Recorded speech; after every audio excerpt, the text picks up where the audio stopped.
Hello, I'm Adam. Cincinnati, no blinds. Everybody, any misfits are wild. And I'm Joe, and this is Too Rich for My Blood. This is the one where we talk about friends. And we're the Maladjusted Misfits. Oh, shit.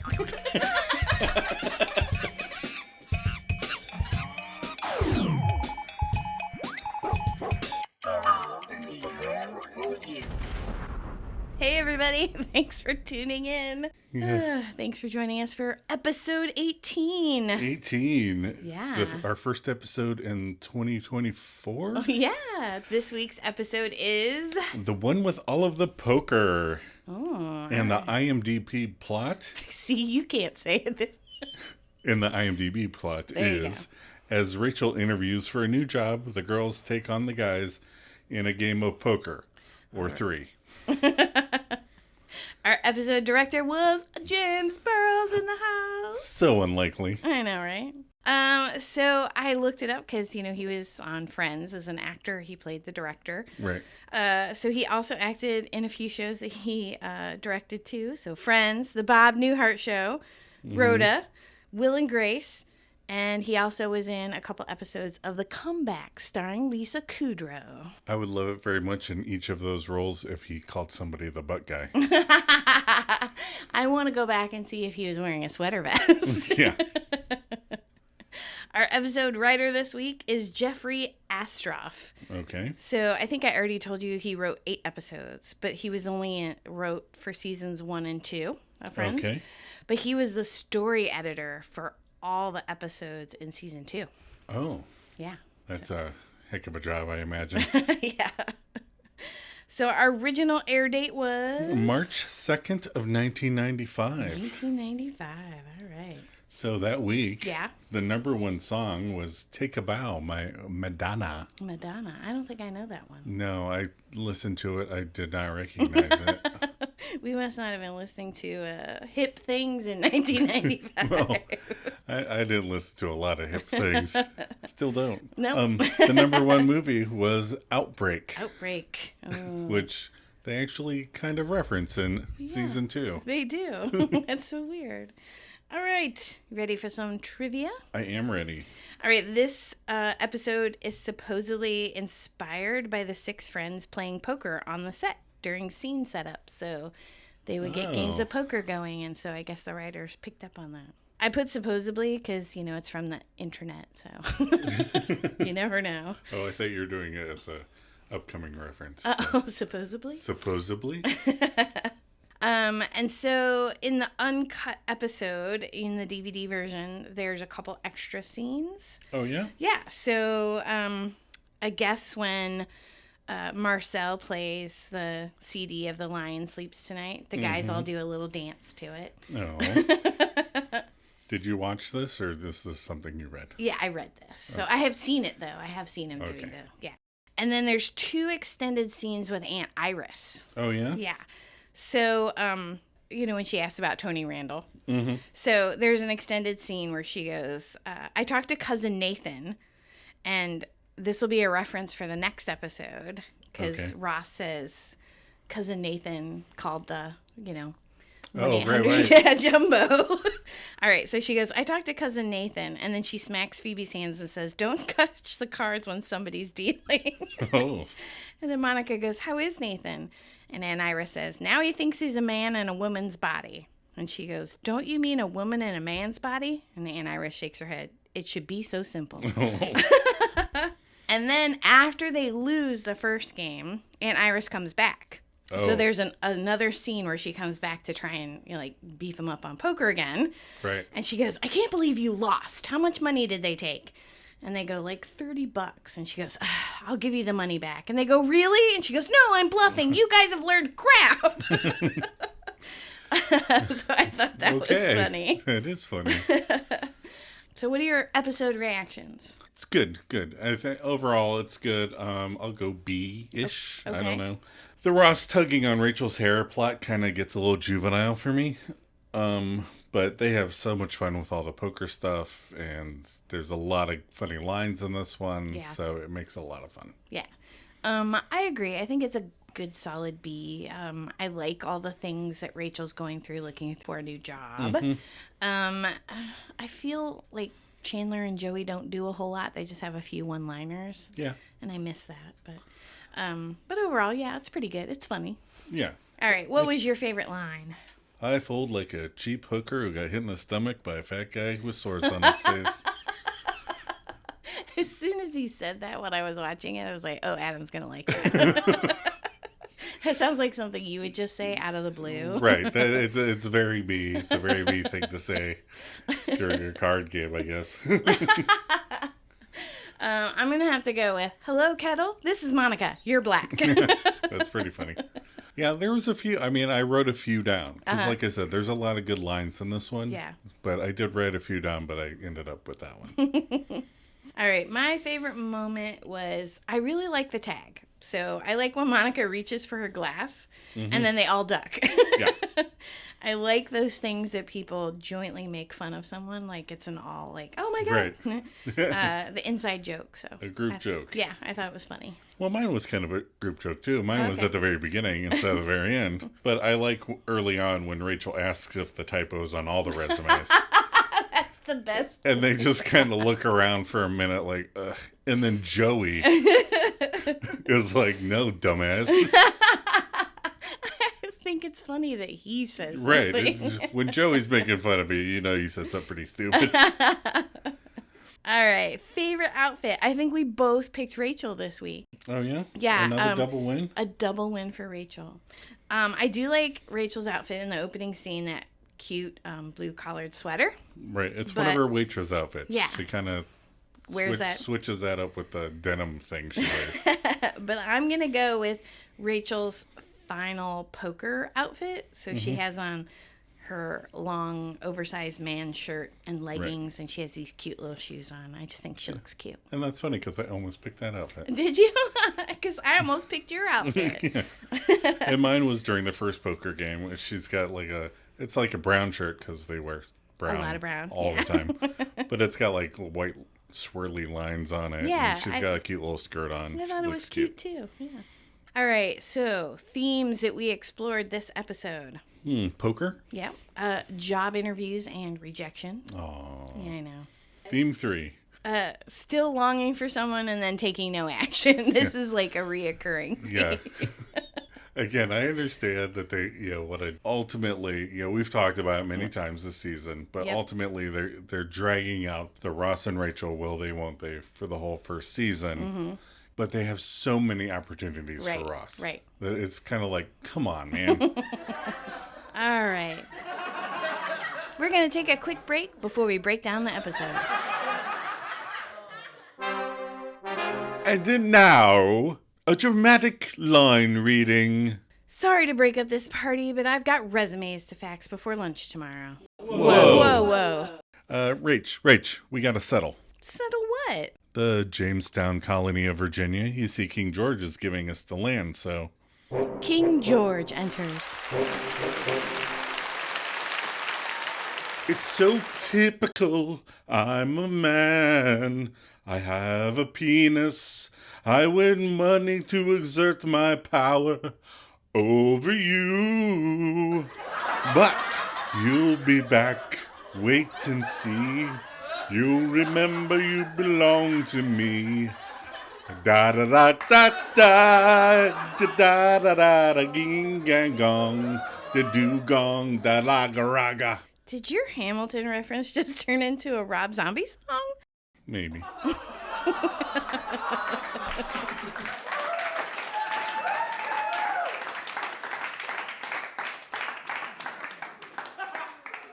We're back for the episode analysis. So, cold open. Yes. Monica and Rachel's apartment. All 6 of them are there. And they are whistling the music from the Bridge Over the River Kwai. Mm-hmm. This is whistling also used in the Breakfast Club. Good movie. So, Bridge Over the River Kwai stars William Holden from Sunset Boulevard and Alec Guinness, the OG Obi-Wan Kenobi. That's right, yeah. Bridge Over the River Kwai is still recognized as one of those ultimate dad movies. Yeah. And when I say dad, I mean boomer dad. It's not one of your all-time ultimate dad movies? No. It's been a while since I've seen Bridge Over the River Kwai. So then, after they whistle, they're helping Rachel Right. stuff envelopes. they're helping Rachel stuff the envelopes. Monica's like, "Do you really want to work at Popular Mechanics?" Chandler's like, "Well, if you're gonna work for mechanics, those are the ones to work for." You want to work for the Popular ones. And Rachel's saying she'll take anything, which again, being a waitress, I've worked in a restaurant. Yeah. It starts to get old. Yep. You start looking for anything. She says she's sick of the lousy tips and being called "excuse me." I think that was funny. That was almost my favorite line. Yeah. And then Ross goes, "Did you proofread these?" Yeah, why? I think they're going to like your excellent computer skills. And then Rachel says, "Do you think it's on all of them?" And then there's that moment that I talked about where they're all kind of like, "Come on, Rach." And then Joey says he thinks the Xerox machine caught a few of them. Right. Which surprises me about his character because in the last episode he couldn't understand how twins had the same birthday. Right. Again, they fluctuate with Joey. Yeah. And I think Joey's the one where they put stuff on him sometimes that doesn't necessarily go with this character. Yeah. That they build other times. Right. But yeah, I'm proud of Joey for for calling out the stupidity of Rachel there. Oh man, can you remember when you had to mail out resumes and wait for responses? Oh my god, that's so old. That is old. All right, so then we open in Central Perk, Chandler, Ross, and Rachel. Mm-hmm. Monica and Phoebe enter with the mail. Yes. And they say there are a lot of responses / rejections. But while Rachel tries to make up scone flavors, they read out the letters to her. Mm-hmm. And then again, all I can think about is, like, I can't remember the last time I mailed a resume somewhere and waited for a response for the interview. Like, you got a piece of mail that said, "Call us when you want to interview." Oh, my gosh. Right. It seems like I always went and dropped them off. Yeah, I don't remember yeah. mailing any, but I didn't live in New York City either. So. Right, true. And then Phoebe goes, "Wow!" And she goes, "What?" And she goes, "Your visa bill is huge." Not the kind of help I'm looking for right now, Phoebe. Right. So Chandler and Ross are up on a love seat by the window. Right. And Chandler asks Ross why he's not going to see Linda again. And he goes, "Is it because she thinks the Flintstones could have really happened?" And then I immediately thought, like, isn't this the pot calling the kettle black again? Because doesn't Chandler think of a reason why not to go out with everybody? Right. There's, again, the writers every now and then will kind of start something and then kind of move it to a different character. Right. So Ross says she doesn't do anything for him as he stares longingly at Rachel. Yeah. And I think it's a little bit icky that when Ross is staring longingly at Rachel, it's when she's bending over and you can kind of see a little boob action. He's kind of like, "Oh," and I'm like, "I get it, dude." She doesn't but do anything. And so while he's staring at her, Chandler does his infamous, "Could you want her more?" Right. And Ross says, "Who?" And I think that Chandler should have paper slapped him on the head at this point instead of later. He should have taken the paper and smacked him over the head and said, "D, the sarcastic sister from What's Happening." That would have been funny. So Ross puts his head on the table when she comes over, like a little kid. Right. Like he is twirling his hair or something and says, "No, we don't need anything." Right. And I think this is the first hint that this episode he's going to be very little kitty with his... He's going to be childish. Yeah. Because, again, they are doing that playground, I hit the girl on the shoulder that I think is cute. Right. They do that through this whole episode in a way that I don't think 20-year-olds really ever do. Right. But... It seems like you're defeating the purpose when you're being mean to someone in their 20s. Right. All right. So then Joey walks in and Ross and Chandler immediately laugh at him. And he says, "Shut up." So apparently they were playing poker and there was chocolate on the card and he mistook a 3 for an 8 and said, "Read 'em and weep." And then he did. Yeah. So I also want to point out all of Ross's outfits in this episode are a long sleeve t-shirt with a bulky button down over top of it. Yes. Yeah. So, I mean, I guess it's hard to get creative with Ross's clothes, but That's all he wears throughout this episode. Right. Like 3 versions of that same outfit. I did notice that. Yes, he does wear those. So Phoebe gets mad because she asked if playing poker is some kind of guy sexist thing. And it was funny because when I was typing the notes, it kept trying to take out guy because apparently sexist is already Right. it's already a guy thing. And he goes, no, we just don't know anybody that Any women that play poker. And they ask if they know how to play, and they say no, but you could teach us. No. So the girls attack the boys here for not including any ladies in their poker playing. Right. And then later attack them for taking their money when they lose. Right. So you either want to play or you don't. Right. The result could be you're going to lose money. Right. They don't play if you don't Right. know it. Like, you know how much poker I play? 0. 0 Right. pokers. Right. For me, poker, like when I play games, it's because I want to hang out. Yeah, And I exactly. I could really give a shit if I win or lose. It's you're hanging out with people you want to hang out with. Right. You're joking around and Once you add money into that, you're no longer just hanging out. and goofing around with people that you like hanging Right. out with. So that's why I never had any interest in it, because I'm not a competitive person and I don't give a shit.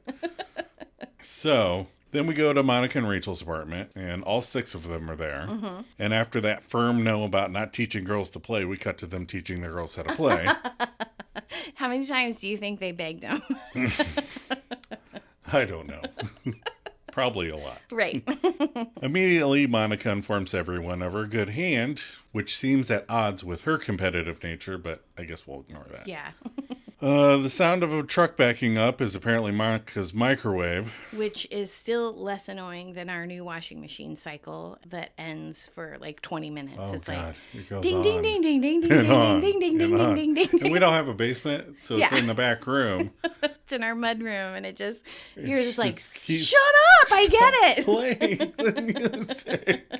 Okay, so then Phoebe calls out which 2 cards she needs. Oh, yeah, I need these 2. Right. And then Rachel hands her one because she's going for 4s. Oh, okay. Now, so the women folk have never played poker. Right. But I assume they've played other card games before. Right, yeah. And they have ability to be taught rules of games, right? know. Why are they acting like this? So maybe this episode, everyone acts childish and stupid and Right. immature.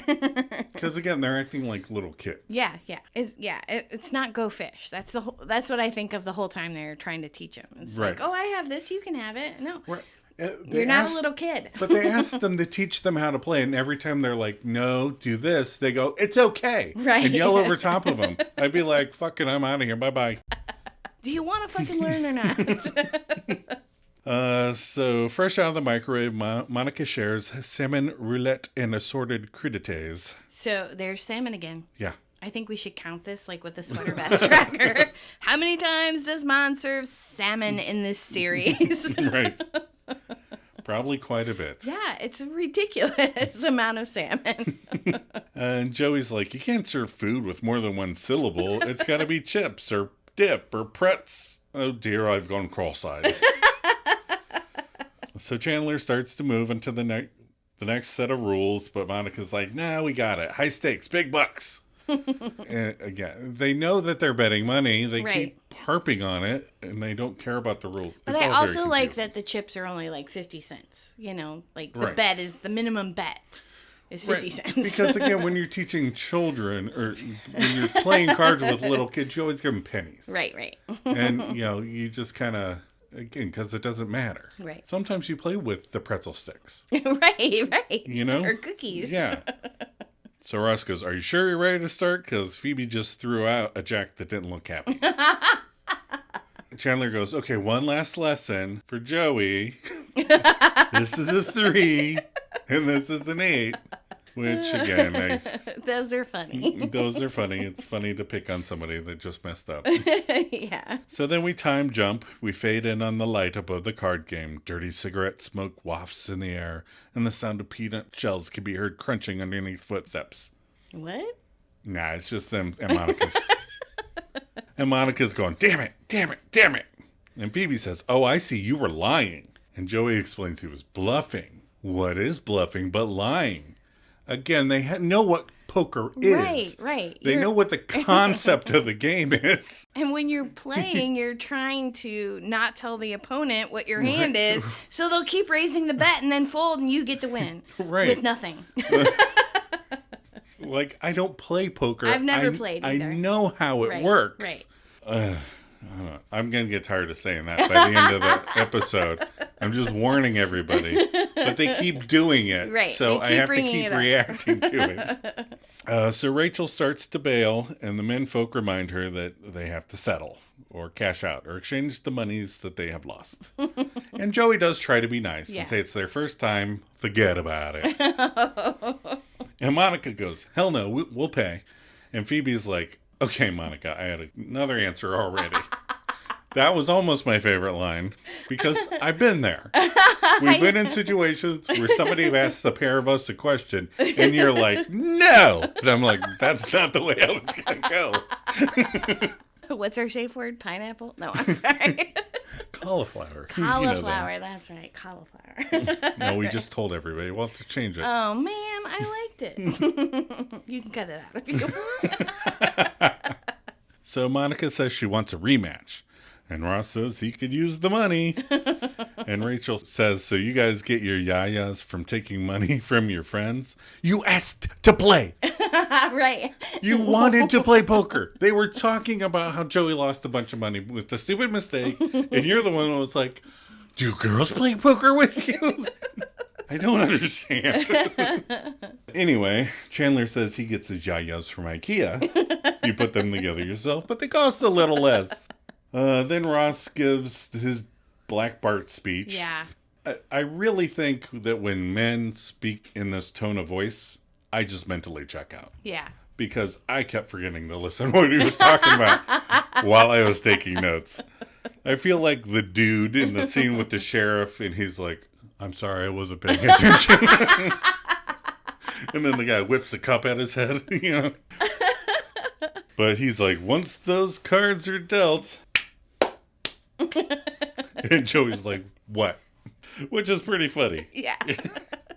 That was almost my favorite moment. He goes, I'm not a nice guy. I'm not a nice guy. And I think that some guys behave this way and they think it's cool. Right. It's weird. So earlier, he's sheepishly laying his head on the table and like gazing at her, and now he's talking like a jackass. I mean, I'm going to take all your fucking money. Oh, marry me. You're going to have to get 3 jobs. So we cut to... And he wants to date this person. Yeah. I don't understand. Right. I don't understand what you would say. I'm going to be a dick. So just be prepared for me to be a dick. Right. And again, maybe it's a cliche that girls go for the bad guys. Yeah. You know, maybe, I don't know if that's what he's doing. Who knows? This episode is funny, but it's a little weird, I gotta say. Right. All right, so we cut to Ross's apartment. Ross, Chandler, and Joey. And the pizza arrives from the I Love Rachel pizzeria. Oh, boy. And Chandler and Joey remind him that he loves her. Yeah. They picked up on the, you're pulling her hair on the playground thing. Right, yeah. You're being a jerk because you love her. Right. And again, I don't understand this method, why you would act that way to somebody you've liked, but... I don't know. Yeah. And then Ross says the stupidest thing. I might have had feelings for her before, but whatever, dude. And then Marcel goes over to the stereo on the stand that Chandler and Joey built and plays The Lion Sleeps Tonight. So I looked it up. It was written in 1939, but the version that they're listening to was by the Tokens, a doo-wop band of the 1961. Right, that's the old standard version that everybody knows prior to The Lion King coming out, which is why they're singing it now, and because The Lion King made it popular again. So what I want to know is if he doesn't want Marcel to play the CD, right? Why is this CD in the CD player? Well, I think Marcel takes it out. Oh, does he? And puts it in. Oh. Like it's a whole little thing that the monkey's putting in the CD. But yeah, they're giving Marcel a lot of like human agency. Qualities. A lot of human I love this song about the jungle. Like monkeys know the beat. Like he understands what the song is about. He knows which CD it is, and he knows how to work the CD player. Oh, man. Does it make you feel old saying CD player? Yeah. It's like saying 8-track or 45. Yeah. You're like, CDs. Yeah. I know it is weird. And I don't like video loops. Yeah. When they loop they do a little video loop that makes it look like he's dancing. And it's so I think they had to do that, or the scene might have taken 72 hours to film. Well, they had a lot of trouble with that monkey. He's never going to dance because he's a monkey. So then we cut back to Monica and Rachel's apartment. Mm-hmm. Monica, Rachel, and Phoebe are there. Yeah. Rachel's reading her mail and lamenting about Ross being so jerky. Right. Now, again. She recognizes it, yeah. Right. She thinks it's jerky behavior. Right. So it's not like she's like, Ross is really attractive to me right now. I love when he acts like that. Monica states that he's pretty competitive, and that's where Phoebe laughs. And Monica goes, "What?" Right. And you do this to me all the time. I'm like, "What?" And you're like, "Oh, like you're not exactly like that." So there's my favorite line: "Hello, Kettle. This is Monica. You're black." Right. She says she's not as bad as Ross, and then Rach reminds her of the Pictionary incident. And Monica says the plate slipped out of her hand. So I can only imagine what happened. Right. I don't think you have to imagine very hard. No. But we really like playing games, you and I. Mm-hmm. And the kids, well, yeah, never mind. Anyway, but we do both of us could care less if we win. We're like not competitive, either one of us. And we just like playing and having fun. So but nobody wants to play with us because we're not competitive and we don't care if we win. Right. But they also don't want to play with us because we can smoke their asses, because we'll do inside jokes like, remember that guy with the thing on the roof? And you'll yell, Bruce Willis! Right. Those games where we give each other's clues to a person or something. We're always because again we've been together for 30 years. Right. So we're like, they're like, stop it! You're not allowed to use that. All right. So Rachel is excited because she got an interview as an assistant buyer at Saks Fifth Avenue. This was also one of almost my favorite lines. It's like the mothership is calling you home. Right. So I looked up Saks Fifth Avenue. It originally opened in D.C. in 1867. Wow. Yeah. And then New York flagship store opened in 1924. It's still there today, and it closes at 9 p.m. tonight. Oh. They beat out Gimbals. Gimbals, yeah. So Aunt Iris arrives. She knocks on the door, and she's played by Beverly Garland, who starred in The Scarecrow and Mrs. King. Do you remember that show? I do remember that. Yeah. And she arrives, and Monica says she's been playing poker since she was 5. Mm-hmm. And she enters and asks if Tony Randall is still alive. And they say yes. And she thinks she just hit him with her car. And they're aghast. And she says, she's bluffing. Lesson number 1. Now, does the Tony Randall lie count as a bluff? I don't know. I mean, I think Aunt Iris might just be a grifter. She does seem like a grifter. Yeah. And there's a difference between a grifter and playing poker. So she tells them everything they hear at a poker game is pure crap, and then turns and says that Phoebe has nice earrings. And you can't even see her earrings. Right. But Phoebe gets it faster than Joey would have. Yeah. And so then she rapidly teaches them poker because she's double parked. Yeah, she's like, I'm at the meter. Yeah. So we're back to Ross's apartment then. All of them are there, minus Rachel. She shows up in a minute. Mm-hmm. The line Sleeps Tonight is still playing. Oh, God. Now, I just want to say, Marcel might also like Monkey by George Michael. Shock the Monkey by Peter Gabriel. Monkey's Gone to Heaven by the Pixies. Or Welcome to the Jungle by Guns N' Roses. Come on, Rossi. Make him a whole mix. Make him a mix. I mean, I just flung those off in like 2 seconds. And he's letting him listen to the same song over and over. Right. There's other songs he might be like, oh, I like Monkey Gone to Heaven much better. So Phoebes begs them to listen to anybody else. And I think it's funny that Phoebe's the one that crack and go, can you please? You need to fucking change the channel. Here's my CD, A Smelly Cat over and over. I did not do a Smelly Monkey version. Ross turns it off, and then Mrs. Marcel goes to the bedroom and slams the door. I don't think this is just about the song anymore. Ross goes, I'm going to pay for that tonight. And I love Chandler's gross out face. Yeah. He makes a grossed out face like, ew. Right. He does. And then you pointed out, which I saw when I was taking my notes, that Ross has a genie lamp on that shelf. Right. Ross's decor all over is very weird. Yeah. I mean, I guess for, Divorced scientist Yeah. in his early 20s, it kind of reads that, I guess. But Yeah. he's got like a sword on the one wall and the speed racer thing on another. Anyway, so Rachel knocks and comes in and it's like, guess what?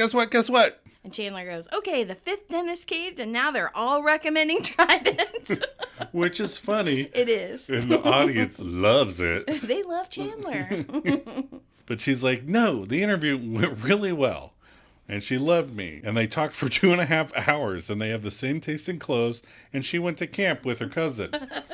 Was this interview in the woman's bedroom while they watched Grease? What is she talking about? This doesn't sound like any interview I've ever had. So I was thinking about it, and I know one of my best interviews, but what was one of your worst interviews? Do you have a worst interview story? So my worst interview, I'm going to say, and this was, we were super young, and I was trying to get out of somewhere, and I went and applied for a security guard position. Mm-hmm. And after she told me the rate and the hours, I was like, no fucking way, I'm not taking this. Like, I was already just waiting for it to be over because I wasn't going to take it. Uh-huh. And then she went through like all of the drugs one by one. That you can't be on. Right. And she was like, are you taking marijuana? Are you on opioids? Are you on, like, naming specific things? Oh my God. And then when she got to like the 20th one was like, are you on heroin? I was like, do you think... This is what I said. I was like, do you think somebody's honestly going to tell you if they're on heroin? And she goes, I would expect them to be honest. And I was like, heroin addicts? She goes like, okay, you can go. Right. I think I was already out the door by then. So I went for an interview. And I was meeting with the like director of this department, right? Mm-hmm. And it was like right after the holidays, so right after New Year's and Christmas and everything. And so we were, she came in and she was like, "How was your holidays?" And I was like, "Oh, it was great. How were yours?" And she was like, "Oh, good. We're just adjusting. I just got back, from maternity leave. I had twins." And I'm like, "Oh my God, twins! That's amazing." And she goes, "Well, one died." And I was like, "What?" I'm like, why would you say you fucking had twins? So then I was like devastated. So I'm like, I can recover. So she left. She talked to me for a little bit. She left. And then I was on a video call with this other lady, right? Mm-hmm. And she was telling me how she used to work in that office, but then she moved and they allowed her to do her job remotely. And she goes, but I moved to the city and I don't know anyone. And I brought my dogs with me. And I said, oh, well, dogs are great. They're a piece of home. And she goes, but then my dog died. I'm like, what the fuck? I was like, why would you bring up the dog? Why would you bring up the baby? Right. So all these things had died, and they led me into this. I did not get that job. But that was like the worst interview ever. Again, once you get to so many dead things, you're like, I don't want to work here. These people are weird. But I was so mad. All right. So Rachel attempts to keep going, but Monica is getting as bored as I am with the interview story. Right. Not yours, right. Hers. Yeah. And she's like, let's play poker. Yeah, she goes, you'll tell us and we'll laugh. Yeah. I like that. I do. But you cannot stop the girl kid in the middle of her story. No. Because she will pause and then start the whole fucking thing over again. So once you put the dime in the jukebox, you got to let it play. Which is funny because I told you I saw Adam Savage talking about Jamie Heineman. Yes. And you said he's just like that. He said, if you know where Jamie's going and you finish the sentence for him, he says it anyway. Yep. he has to get it out. If he doesn't say it, it's not done. It's like an OCD thing, maybe. Yeah. Yeah. So Chandler and Joey do a routine where they suggest to play Pictionary instead and then duck under the table. That's funny. Ross offers to shuffle. So, good rule of thumb. If you have to shuffle the cards for somebody, don't bet money. Don't bet money. If you can't shuffle cards, come on. Right. Again, that's a little kid thing to do. Like, Right. I have to shuffle the cards for you. Right, I have to shuffle the cards. But then Rachel does this little card flip thing, and the boys all look intimidated. Right. Oh no, she learned something in the 4 hours we've been apart. I don't know. I'm assuming this is the next week. Who knows? I think so too. So we jump to after the game, and the girls all owe money. Now, there was a nice mislead with the little shuffling thing that Rachel did. Right. I didn't fall for it. Joe, did you fall for it? No, there are way too many nuances to poker to learn in one lesson and one game. So Joey's like, thanks for teaching us Cross-Eyed Mary. We'll have to play that at a regular game. So I looked it up because, I've never heard of half of these, like, things they say. But One-Eyed Mary is not a poker thing. But it sounds good.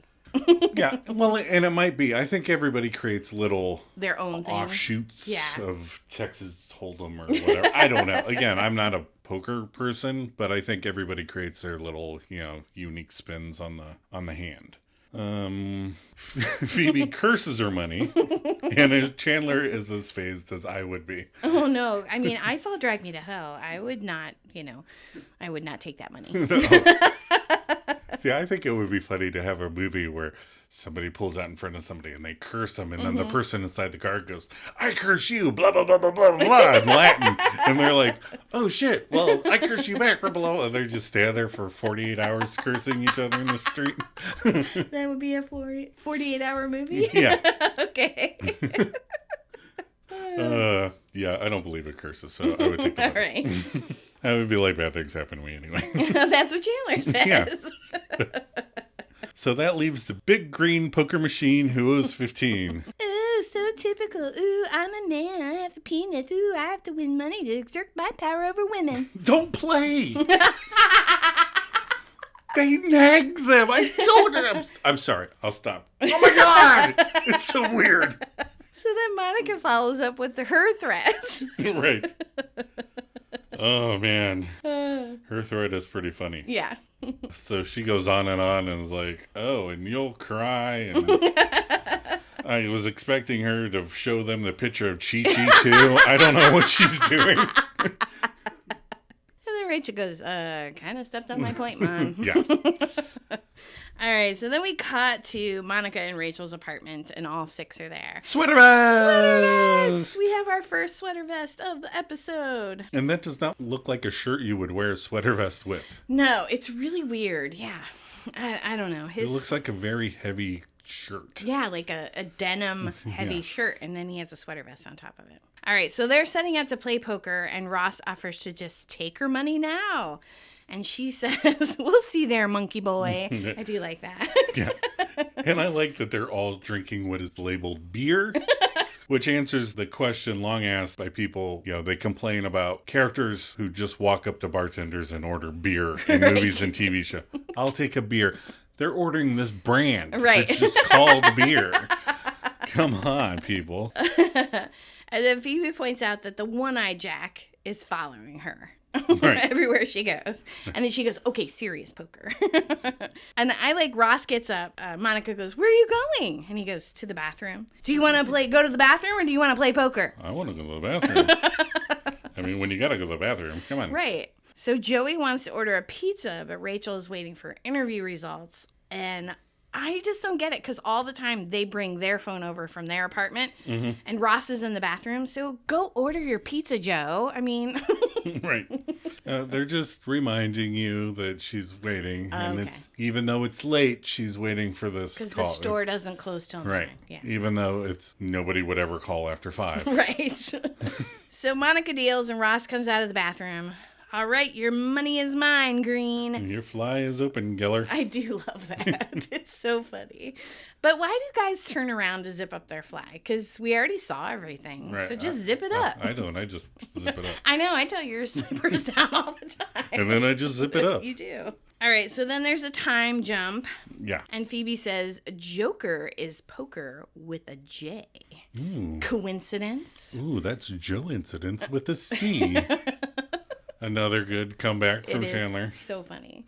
And they're all in, and Ross says, hop out of the shower because I got a flush. And Rach says, hop back in, bucko, because I have 4 6s. And I don't understand poker at all. I don't know what that means or why it's better than a flush. It's just Yahtzee. Oh, okay. That's all it is. It's Yahtzee. You know how Yahtzee I know how works. to play, yeah. All right. But so I think it's funny because I forget why. Oh, well, move on. all right. So Rachel wins, and then she torments Ross with naming his chips. Right. And does this weird dance song thing. I Yeah. have got your money, and you'll never see it, and your fly's still open. Ha, I made you look. I remember what I was going to say. Okay. So in movies, whenever poker's part of the plot, Right. they say 1,000 times during the movie, it's about playing the person across from you. It's Right. not about the cards. It's not. It's not about the cards. It's Playing to the judge. and nobody ever wins at the end of the movie based on a bluff or something. Right, They right. always win based on having the best right cards. Yeah, yeah. So therefore negating all the other stuff they said during the movie. You just have to wait for the right hand. At the climax of the movie. Right. Then it jumps again to another hand of poker. Monica hates this game, and they move the plate that's sitting in front of her. Then Joey says, your favorite line. Right. And he says, that means I'm out. And Ross is very in, and Chandler couldn't be more out. I couldn't be more out. And then Rach sees his bet and raises him. And he folds and asks what she had. But she says, no, you fold it. So she tells him to get his hand out of there. And they're teasing each other. And Chandler goes, I had dates like this. Like, Right. I'm not going to show you. Let me see. I don't No, know. get your hands out of there. So Rachel teases Ross again about not liking to lose, and that his whole face is getting red, and that Monica's vein is popping out on his forehead. Because remember, they make fun of her vein. Yeah, that's right. And Phoebe tells him his shirt does not match his pants. And that was almost my favorite moment because she looks under the table. After she says it, she goes, and that shirt doesn't really match his pants. Then she looks under the table. Yeah, and I forget to look at his pants. I assumed he has on khakis. He has on brown corduroy. Oh my God. Yeah. Like dark brown corduroys, a maroon shirt, and then like a jean shirt over top of it. Yeah, that doesn't match anything.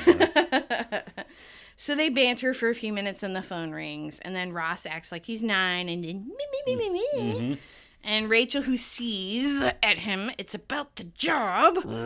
And then she talks to the person who seems to say things like she cares that Rachel didn't get the job and she's, just make sure she's okay, but hangs up before Rach can say anymore. So she seems nice, but... Poor Rachel. And then Joey says they do not have to continue with the card game, but she says yes, they do. We do. Yes. Oh, so... Okay, now Ross is never going to do any of these things. But there's a million ways for Ross to be nice. Right. In the rest of the movie, the rest of the episode. And I don't understand why he likes her. Yeah, he does. Why wouldn't you take the opportunity? I would be like, once she threw in all her money, I'd be like, I see you and I raise you a date tomorrow night. Oh. How hard is that? That would have been so cute. Or I'm in for 50 cents and a hug. It's not that hard. You can find a million of these. It's so easy here. But he just keeps going. Yeah. I mean, he does be nice, but in a way that he's not doing anything. Right. He's not making a move in any way. Right. Plus, she doesn't think he's being nice. He lets her win, but she thinks she actually won. Right. So Rach raises the bet $5. Everyone else folds because she's like, I just lost a job and I want to bet $5. And then she calls Ross a loser. Which again, we're watching sociopaths flirt with each other. That's right. And they back up. Everyone else at the table backs up. I love that too. Yeah. And Ross folds. But Rach taunts him and says, what about I'm not a nice guy? And then he comes back to the table. Right. And again, I'd be like, I know what I said, but to you, Rachel, I always want to seem like a nice guy. Aw. See, I would go out with you. There's 4,000 ways to get a date out of this scenario. So the stakes get higher.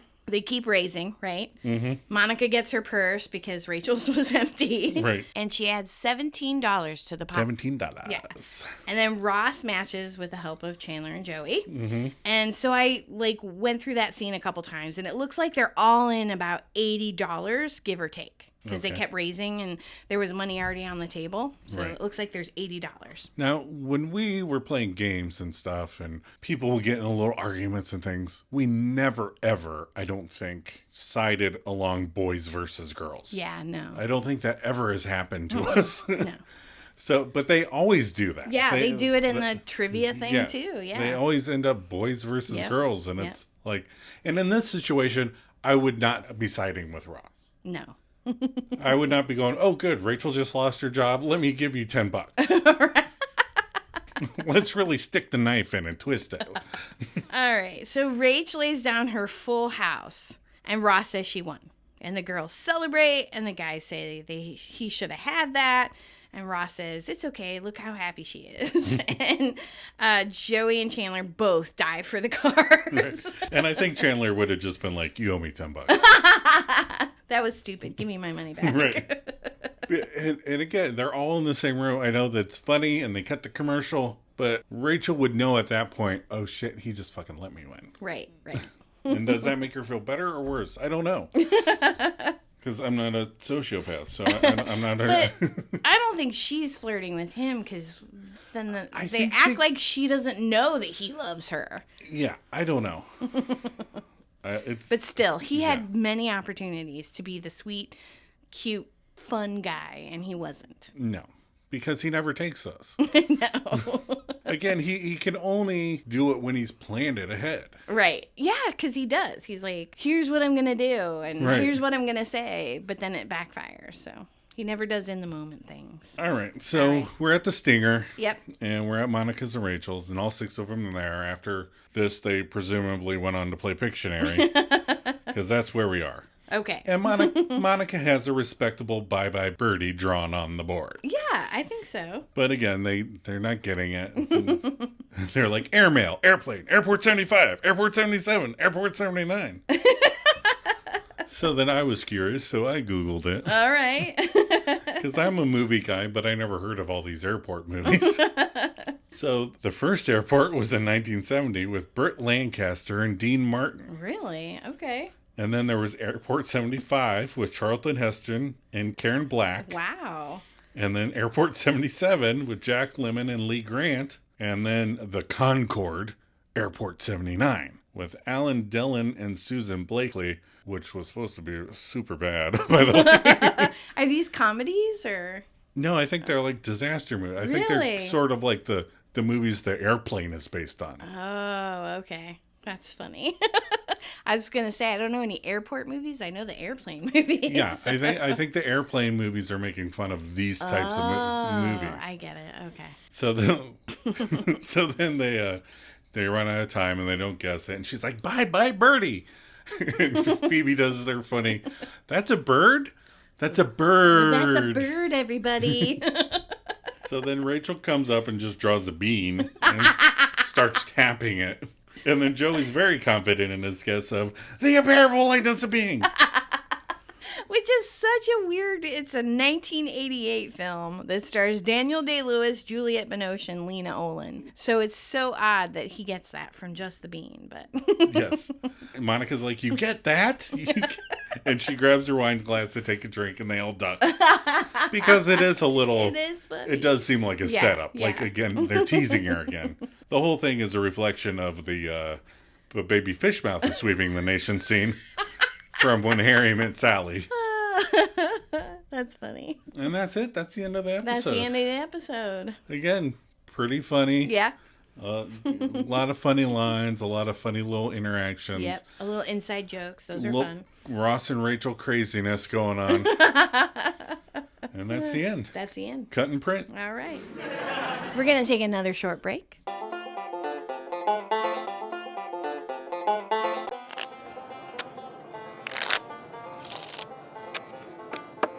Look, this is poker. I play to win, all right? In order for me to win, other people have to lose. So if you're gonna play poker with me, don't expect me to be a nice guy. Because once those cards are dealt... Yeah, that's how we all play poker. Are you gonna sit down and start playing the game or what? And we're back for the wrap-up. We're back for the wrap-up. What did you learn from this episode, Adam? Again, I learned that Ross is unable to be nice or flirt unless he has thought about it beforehand. He cannot improvise sweetness in any way whatsoever. And, you know, I agree, because Rachel seems oblivious to Ross's feelings for her, and he's kind of mean for no reason. Like, to seem like he's a bad guy? Like, is that... You know, you said that, you know, girls sometimes go for the bad guy, but he's not being, like, a bad guy. He's being just a jerk. Yeah, I don't know. I always feel like that cliche in movies is kind of a weird cliche anyway, because they always kind of conflate, like, ooh, he's a rebel and he doesn't... he plays by his own rules with he physically assaults people and, you know, like... Right, yeah. He doesn't ride a motorcycle. Right. Ross does not ride a motorcycle. All right. So what are your final thoughts in this episode? Is it weird that the guys never mention anyone else that they play poker with? You know, like they constantly name drop other people that we have never met throughout Friends. Right. They're always like, oh, Billy this and Chester that and whatever. But they're... Gandalf. Gandalf. But they don't name anybody. So just the three of them play poker together? That seems weird. And I looked it up because I was like, 3 seems like an odd amount to play poker with. And really, ideally, it said that the best poker game is when there's between 6 and 9 people playing. Right. Because in movies, you never just see 3 people playing. No, I don't think you could play with just 3. It gets down to 2 people, usually, but not 3. And to my knowledge, they never play poker again after this. No, we never hear about it. This is season 1. They never do it ever again. But I think you're right, too. The braid pulling, the meanness cliche that he likes you, and then at the last minute he lets her win to make her feel better when he could have been being nice all along. It's just weird. Right. It's a funny episode. Don't take us wrong. Right. It's a funny episode. But again, they do a lot of things early on in Friends that kind of play into cliches that already exist. Yeah. Instead of trying to define new cliches they wish people were doing. And I think that's what makes the show just a touch dated in some episodes. Yeah. You know, that they should have had Russ behaving as they would like him to behave, not necessarily in this crazy way that they... And I think they talk about it in later episodes, even when, you know, he and Rachel are together, they're like, oh my God, you're so weird. Like, you're sabotaging this relationship by being such a jerk. Right. And they do bring it up. And they do, later they, you know, when he's working at the museum, he gets... Put on sabbatical. Yes, sabbatical is the word I was looking for. He gets put on sabbatical. He does have mental breakdowns later. And because he never seeks therapy. And he never... Well, he's not honest and forthright. And I think that's, like, the thing that, like, I appreciated when we were dating, that you were just like, this is how I am. This is what I say. I say what I mean and what I feel. And if you don't like that, then we don't have to date. But this is how I am. And sometimes I get pissed off and I don't want to talk about it. And I go, I'm pissed off and I don't want to talk about it. All right. So sweater vest tracker. So we had 1. Yeah, we have 1 this episode. So we're up to 17. Up to 17. Still behind the episode count. Yes. We need a good episode where it's like 10 in a row. All right, so next week's episode is the one where the monkey gets away. Yes, Barry reemerges. All right. Mr. Heckles buys some bananas. And Marla Hooch from A League of Their Own shoots Phoebe in the ass. It's another weird one. Marla Hooch. Maladjusted moment. So, what happened this week? How was your week? I got to work from home all week, so that was kind of fun. So, yeah, it was nice having you home all week. I tend to not move as much when I work from home. So Adam always has to text me and say, time for a break, get up, come downstairs. Yeah. Because when people leave you alone, you know, Yeah. when you're at work, you don't get left alone. No. People are always coming and bothering you with Right. all sorts of problems. But here, when you're in your office, you're like, I'm getting this project right. done in a way could never have done at work. And I'm like, you've been up there for 8 hours. You want to come down and maybe And the talk dogs, to me for a minute? they like to come down. They like to go to work with me. They get super excited. They go up to your office Yep. with you when you're working. I always say, you want to go to work? And they get super excited. And the 2 pups come up and sleep on the floor next to me. And then when you come down for a break, they just attack me. Yeah, like you've been gone forever. Right. Because normally I'm at home all day with the dogs. So Right. they don't miss me ever. So New Year's Eve, Yes. I think the girl kid broke her record Oh, yeah? by going to sleep at like 7:15. Yeah. She's a stickler about going to bed. She went to bed super early, even for a regular day. Yeah. Normally she goes, okay, so we've been trying to stretch it out. She's 26. She goes to bed at 8 o'clock every single night. Yeah. We beg her to stay up. You know, like Can't you stay up till 9:30? sometimes if we eat dinner late, we have to go, okay, you can't go to bed at 8 o'clock because we just ate dinner. You have to like sit up and do something for a little She's bit. like, oh man, she gets pissed off. All right, so this week you made me watch the Hotel Cecil. The Hotel Cecil. Yeah, because we were talking about, like, I forget what got us on the subject, but we were talking about hotels and crazy places, and you had me look this up, and you had seen it more than once. It's a documentary. Right. And it's about Elisa Lam, and she went missing and while she was staying at the hotel, and the hotel is in downtown Los Angeles. And it's a true crime story, right? Yeah, So and this is a true the story. hotel has a bad history. Yeah, it's and on Skid Row. Yeah. So that was what, 3-4 episodes? It was pretty Yeah, good. it was 4 episodes, and they're about an hour, 50 minutes to an hour each. Yeah. But it's really good. What I like about it is that it kind of illustrates how something seemingly weird and supernatural can kind of be nothing. Right. Because there was a lot of people that online that got super interested in this story. Right, because there's a video of Elisa Lam in an elevator Right. acting really weird. And so then there was all of these conspiracy theories about what happened, and it was crazy. And it was really just a simple, I mean, it wasn't a simple thing, but it was a simple thing that caused her to die. And Well, part of the problem was where she was. Yes. And yeah. and you know, We don't want to give it away. yeah, we're trying to kind of, in case you have any inkling to watch a true crime thing.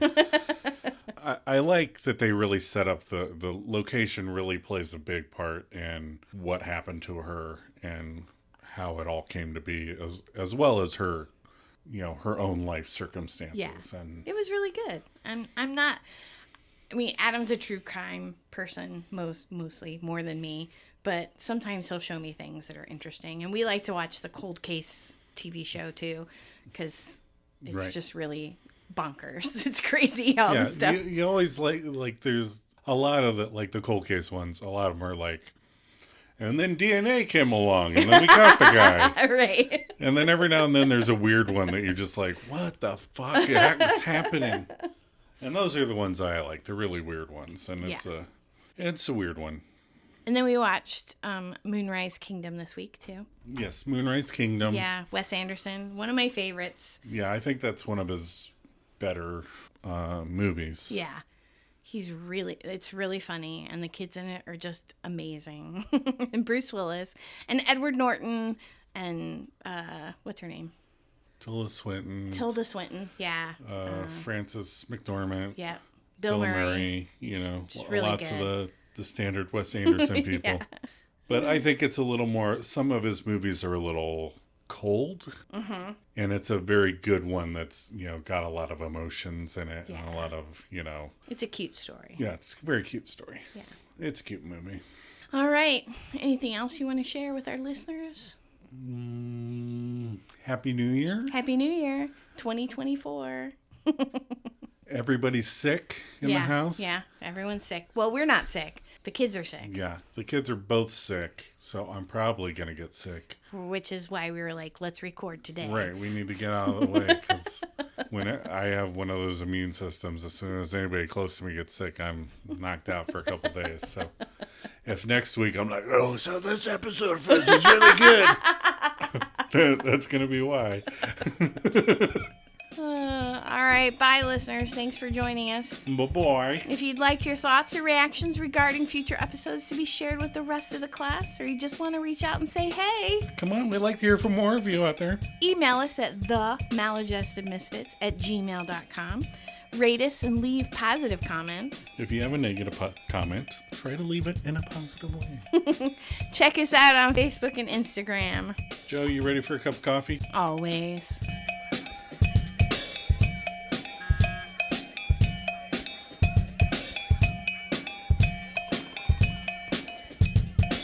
You know what? This is not over. We will play you again, and we will win, and you will lose, and you will beg, and we will laugh, and we will take every last dime you have, and you will hate yourselves forever.